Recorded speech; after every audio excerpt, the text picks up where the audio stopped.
안녕하세요. 웅플란트 치과 박경입니다.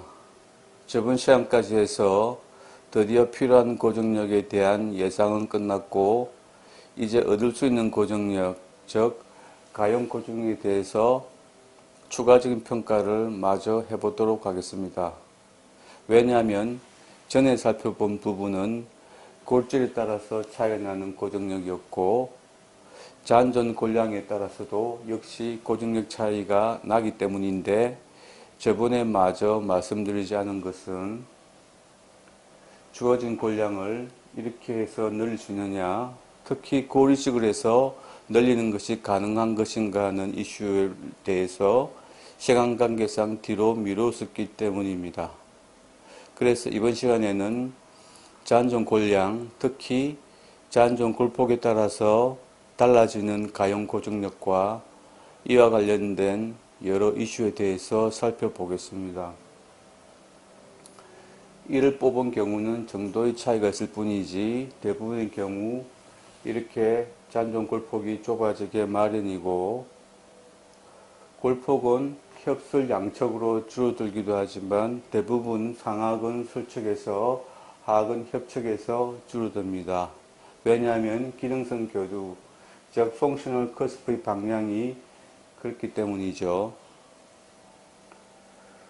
골폭이 줄어드는 것은 이를 뽑지 않은 상태, 즉 자연치도 마찬가지로 나이가 들면서 치주염 증상으로 뼈가 흡수가 되어 골폭도로 줄어들기 때문에 뿌리가 치족을 밖으로 드러나게 되고, 따라서 그만큼 고정력이 빠지니까 이가 흔들리게 되고 세게 씹기가 어려워지는 것이죠.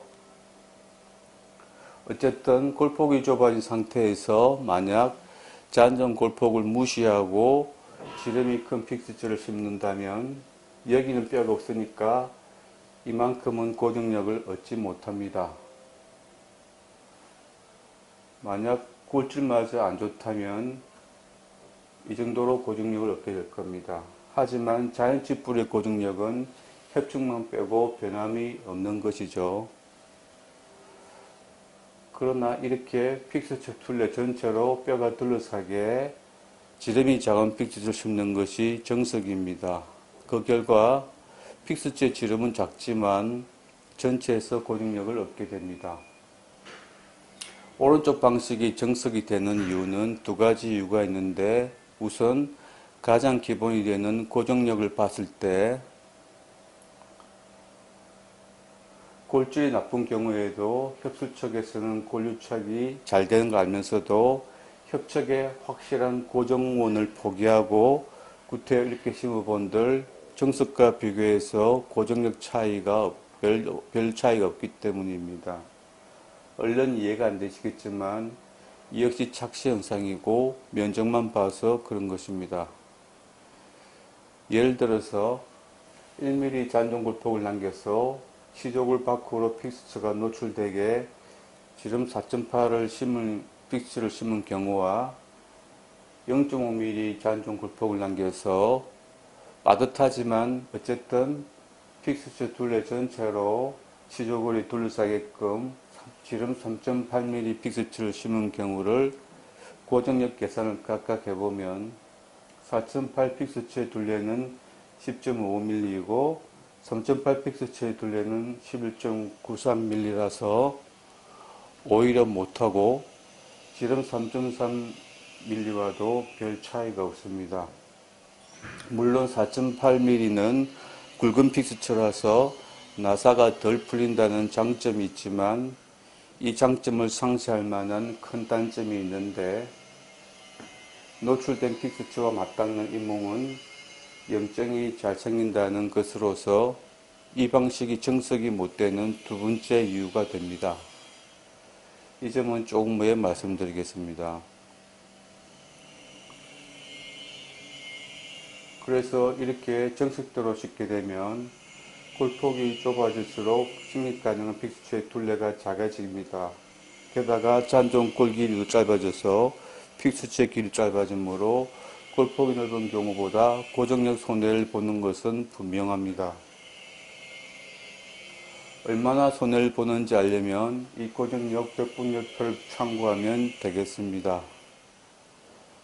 사람의 지저볼에서 실제로 시험이 가능하고 또 가장 흔히 쓰는 직경에 따라 차이가 나는 고정력을 백분율로 서로 비교한 것입니다. 예를 들어서 지름 3.8 피서체의 고정력은 지름 4.8의 79%라서 21%가 부족한 것이죠. 하지만 이런 비교는 앞니나 작은 어금니에 임플란트를 심을 경우이고 대구체에서는 별 의미가 없습니다. 왜냐하면 최소로 잡아서 지름 추정 3mm 픽스를 심어야 대구치에서 필요한 고정력을 얻을 수 있기 때문입니다. 지름 7.3을 기준으로 보면 지름 4.8은 66%, 지름 3.8은 52%에 해당합니다. 지름 4.8을 심어도 이미 34%나 고정력이 빠진 상태이고 지름 3.8을 심으면 고정력이 14% 추가로 빠지는 것에 불과합니다. 다시 말해서 24% 차이 안에서 고정력이 왔다 갔다 할 뿐인 것을 지름 4.8과 비교해서 지름 4.3이 10%, 지름 3.8은 4.3과 비교해서 11% 고정력이 차이가 난다고 하는 것은 앞니나 소구치에서 따져볼 일이지 대구치에서는 별 의미가 없는 것이죠. 다시 말해서 대구치에서 지름 3.8을 심으면 딱 맞을 골폭에서 굳이 무리를 해서 4.3을 심어도 필요한 고정력 기준으로 보면 11%가 아닌 7% 차이고 특히 논란이 되는 골 이식 수술까지 해서 4.8을 심을 본들 필요한 고정력에서는 여전히 34%나 부족한데 그마저 지비할이 효과가 없으니 정말 허망한 것입니다. 그럼에도 불구하고 조금이라도 더 굵은 픽스처를 심으려고 하는 이유는 고정력을 더 얻기 위해서라기보다는 픽스처의 두께가 굵어지기 때문입니다. 왜냐하면 고정력은 지름이 비례하지만 두께는 반지름의 제곱에 비례해서 커지기 때문입니다. 어쨌든 골폭이 좁아진 경우에 대구치와 소구치의 가용 고정력입니다. 보시다시피 소구치는 대구치보다 고정력 차이가 덜합니다. 그래서 앞니나 소구치에서는 대구치보다 문제가 덜 생기는 것입니다. 하지만 골질마저 안 좋은 경우라면 픽스처의 근원심에서 고정 손해를 추가로 보게 됩니다. 그래서 임플란트의 고정력은 자연치 뿌리 고정력에 미치지 못하고 대구치는 훨씬 못하다고 저번에도 말씀드린 것입니다. 따라서 결론은 가용 고정력은 필요한 고정력보다 작을 수밖에 없는데 문제는 대부분의 경우에서 훨씬 작다는 것입니다. 이렇게 말씀드릴 수 있는 이유는 케이스를 골질과 골량을 기준으로 크게 봐서 4가지 유형으로 나누어 보면 골질과 골량이 둘 다 좋은 케이스는 드물고 둘 중 하나는 안 좋거나 둘 다 안 좋은 케이스가 대부분이라서 그렇습니다. 그리고 둘 다 좋은 1급 케이스도 픽스처 고정력이 자연치 뿌리보다는 못하고 그나마 골질 좋은 2급이 상급보다는 유리한 것 같고 둘 다 안 좋은 4급 케이스는 그 차이가 심각하다는 것이 저의 생각입니다. 따라서 우리 치과사들은 임플란트의 수명을 늘리기 위해서 무엇인가 노력을 해서 그 차이를 줄여줄 필요가 있겠고 그래서 얻어지는 고정력을 Obtainable Fixation Force라고 합니다. 수동적으로 고정력 얻지 말고 적극적으로 노력을 해서 고정력을 추가로 얻는다는 뜻이죠. 그래서 그 플러스 알파로서 근원심으로 더 나은 골유차를 얻기 위한 방법을 찾으려고 노력을 해야 하고, 대구치에서는 원플러스원 방식으로 할 필요가 있다는 점을 이미 말씀드렸습니다. 그리고 부족한 골량을 추가로 얻기 위한 노력으로서 상동 수술을 하는 방법도 있겠습니다. 이 점은 나중에 따로 말씀을 드리려고 하고, 하지만 GBR 하는 방법에 대해서는 전혀 동의할 수가 없고, 오늘은 GBR에 대해서 꼭 말씀을 드려야겠습니다. 미리 결론을 말씀드리자면 GBR은 임플란트 수명을 단축시킬 가능성이 매우 크기 때문에 절대로 해서는 안 된다는 것이 변함없는 저의 생각입니다. 그 이유에 대해서는 전의 영상을 참고하시면 되겠습니다만, 그 영상을 아직 안 보신 분도 있겠고, 또 아직도 이해를 못 하시는 분들을 위해서 조금 다른 버전으로 한 번 더 말씀드리겠습니다.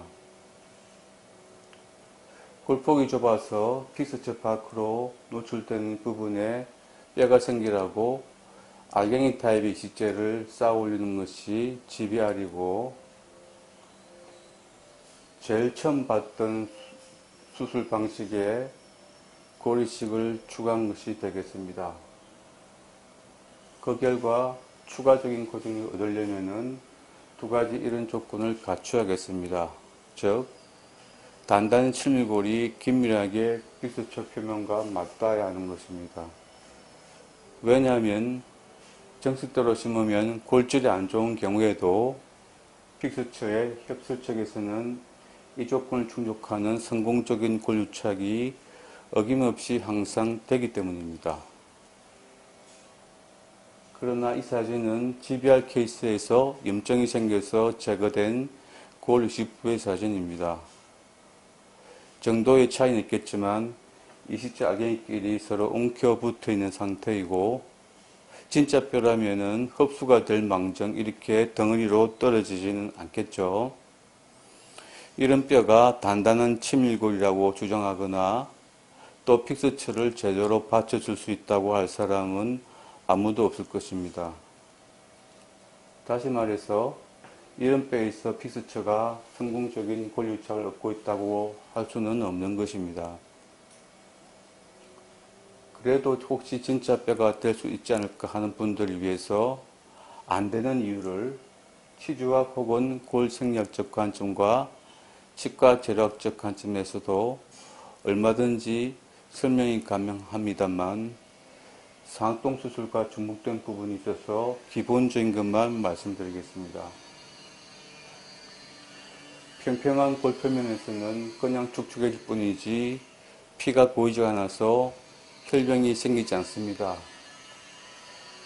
골벽이 하나밖에 없어서, 즉 원원이라서 그런 것입니다.